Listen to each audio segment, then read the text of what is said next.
민수기 6장. 여호와께서 모세에게 말씀하셨습니다.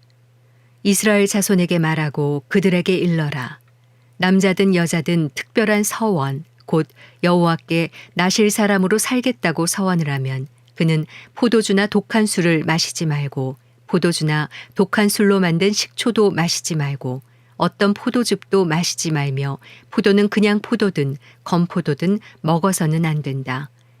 나실 사람으로 사는 기간 동안 그는 포도원에서 나오는 것은 익지 않은 포도든 포도 껍질이든 간에 무엇이든 먹어서는 안 된다. 그가 헌신하기로 서원한 기간 동안 그는 머리에 면도칼을 사용해서는 안 된다. 그는 여호와께 나실 사람으로 살겠다고 서원한 기간을 채우기까지는 거룩해야 한다. 그는 자기 머리털이 자라게 놔두어야 한다. 여호와께 나실 사람으로 살겠다고 서원한 기간 동안 죽은 사람에게 다가가면 안 된다. 부모나 형제 자매가 죽더라도 그는 그들로 인해 부정해져서는 안 된다. 왜냐하면 그가 하나님께 헌신한 표가 그의 머리 위에 있기 때문이다. 헌신한 기간 내내 그는 여호와께 거룩한 사람이다. 어떤 사람이 갑자기 그의 곁에서 죽어서 그가 헌신의 표로 기른 그 머리털을 더럽히면 그는 자신을 정결케 하는 날, 곧 7번째 날에 자기 머리를 밀어야 한다. 그리고 8번째 날에는 산비둘기 2마리나 집비둘기 새끼 2마리를 회막 입구로 가져와 제사장에게 주어야 한다.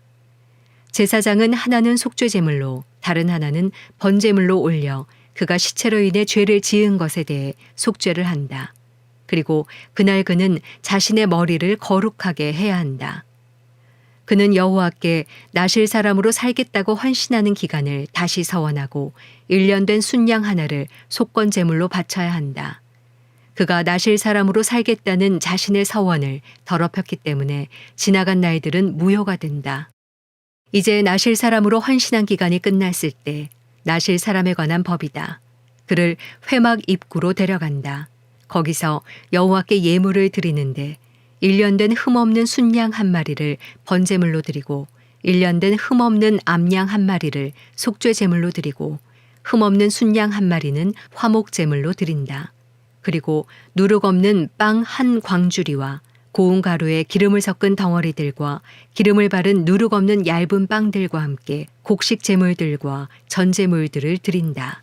제사장은 그것들을 여호와 앞으로 가져가 속죄제와 번제로 드린다. 또한 누룩 없는 빵 1광주리와 함께 순양을 화목제물로 여호와께 드린다. 제사장은 곡식제물과 전제물도 함께 드린다. 그러고 나서 회막문에서 나실 사람은 자신의 구별된 머리털을 밀어낸다. 그는 그 머리털을 화목제물 밑에 불 속에 넣는다. 나실 사람이 구별된 머리털을 민 후에 제사장은 삶은 순양의 어깨와 광주리 속에 누룩 없는 빵 하나와 누룩 없는 얇은 빵 하나를 가져다가 그 사람의 손에 올려놓는다. 그러고 나서 제사장은 여호와 앞에 그것들을 요제로서 흔들어 바쳐야 한다. 그것들은 흔들어 바친 가슴과 들어 올려 바친 넓적다리와 함께 거룩함으로 제사장의 몫이다. 그 이후에야 나실 사람은 포도주를 마셔도 된다. 이것은 나실 사람에 대한 법이다. 그리고 나실 사람으로 헌신할 때 바치는 것 말고도 예물을 더 바치기로 맹세했다면 그는 나실 사람에 대한 율법에 따라 자신이 한 맹세대로 실행해야 한다. 여호와께서 모세에게 말씀하셨습니다. 아론과 그 아들들에게 말하여라. 너희는 이렇게 이스라엘 자손을 축복해 말하여라. 여호와께서 내게 복을 주시고 너를 지키시기를 비노라. 여호와께서 그 얼굴을 내게 비추시고 내게 은혜 베푸시기를 비노라. 여호와께서 그 얼굴을 너를 향해 드시고 내게 평강을 주시기를 비노라.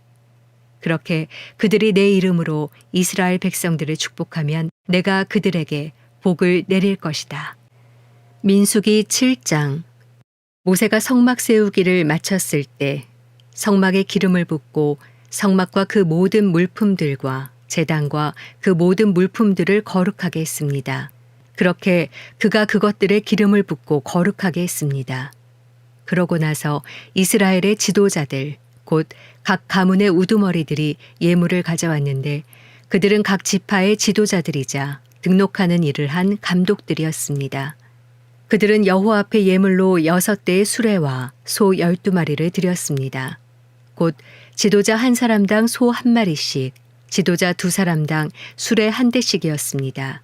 그들은 이것들을 성막 앞으로 가져왔습니다. 여호와께서 모세에게 말씀하셨습니다. 이것들을 그들에게서 받아 회막에서 일할 때 쓰게 하여라. 이것들을 각자의 임무에 맞추어서 쓸 수 있도록 레위 사람들에게 주어라. 그래서 모세는 그 수레들과 소들을 받아 레위 사람들에게 주었습니다. 그는 게르손 족속에게 그 필요에 따라 수레 2대와 소 4마리를 주었고 무라리 자손에게도 그 필요에 따라 수레 4대와 소 8마리를 주었습니다. 그들의 임무는 모두 아론의 아들인 제사장 이다말의 지시 아래 있었습니다. 모세가 고앗 자손에게는 아무것도 주지 않았는데 그것은 성소에서 그들의 임무가 어깨로 운반하는 일이었기 때문입니다. 제단에 기름을 부을 때 지도자들이 제단 봉헌 예물을 가져왔습니다. 지도자들은 자신들의 예물을 제단 앞에 내어놓았습니다. 여호와께서 모세에게 말씀하셨습니다. 제단의 봉헌을 위해 날마다 지도자 한 명씩 예물을 가져오게 하여라. 첫날 예물을 바친 사람은 유다 지파 암미나답의 아들 나손이었습니다.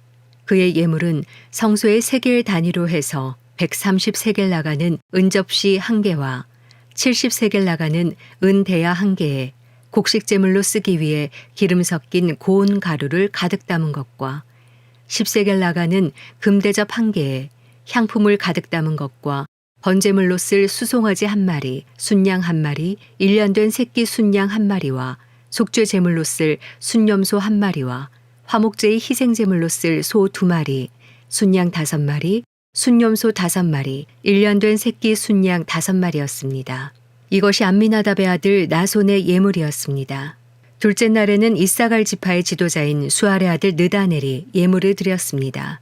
그의 예물은 성소의 세겔 단위로 해서 130세겔 나가는 은접시 1개와 70세겔 나가는 은대야 1개에 곡식제물로 쓰기 위해 기름 섞인 고운 가루를 가득 담은 것과 10세겔 나가는 금대접 1개에 향품을 가득 담은 것과 번제물로 쓸 수송아지 1마리, 순양 1마리, 1년 된 새끼 순양 1마리와 속죄 제물로 쓸 순염소 1마리와 화목제의 희생제물로 쓸 소 2마리, 순양 5마리, 순염소 5마리, 1년 된 새끼 순양 5마리였습니다.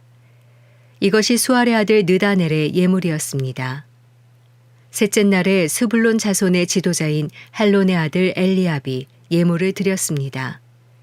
그의 예물은 성소의 세겔 단위로 해서 130세겔 나가는 은접시 1개와 70세겔 나가는 은대야 1개에 곡식제물로 쓰기 위해 기름 섞인 고운 가루를 가득 담은 것과 10세겔 나가는 금대접 1개에 향품을 가득 담은 것과 번제물로 쓸 수송아지 1마리, 순양 1마리, 1년 된 새끼 순양 1마리와 속죄 제물로 쓸 순염소 1마리와 화목제의 희생제물로 쓸 소 2마리, 순양 5마리, 순염소 5마리, 1년 된 새끼 순양 5마리였습니다. 이것이 헬론의 아들 엘리압의 예물이었습니다. 넷째 날에는 르우벤 자손의 지도자인 스데울의 아들 엘리술이 예물을 드렸습니다. 그의 예물은 성소의 세겔 단위로 해서 130세겔 나가는 은접시 1개와 70세겔 나가는 은대야 1개에 곡식제물로 쓰기 위해 기름 섞인 고운 가루를 가득 담은 것과 10세겔 나가는 금대접 1개에 향품을 가득 담은 것과 번제물로 쓸 수송아지 1마리, 순양 1마리, 1년 된 새끼 순양 1마리와 속죄 제물로 쓸 순염소 1마리와 화목제의 희생제물로 쓸 소 2마리, 순양 5마리, 순염소 5마리, 1년 된 새끼 순양 5마리였습니다. 이것이 스데울의 아들 엘리술의 예물이었습니다. 다섯째 날에는 시므온 자손의 지도자인 수리사떼의 아들 술루미엘이 예물을 드렸습니다.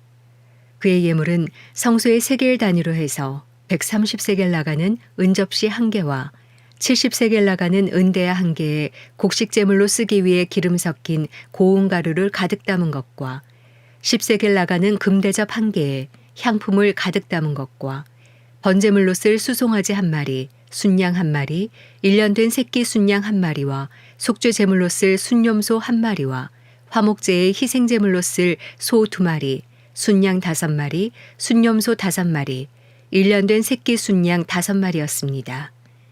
이것이 수리삭대의 아들 술루미엘의 예물이었습니다.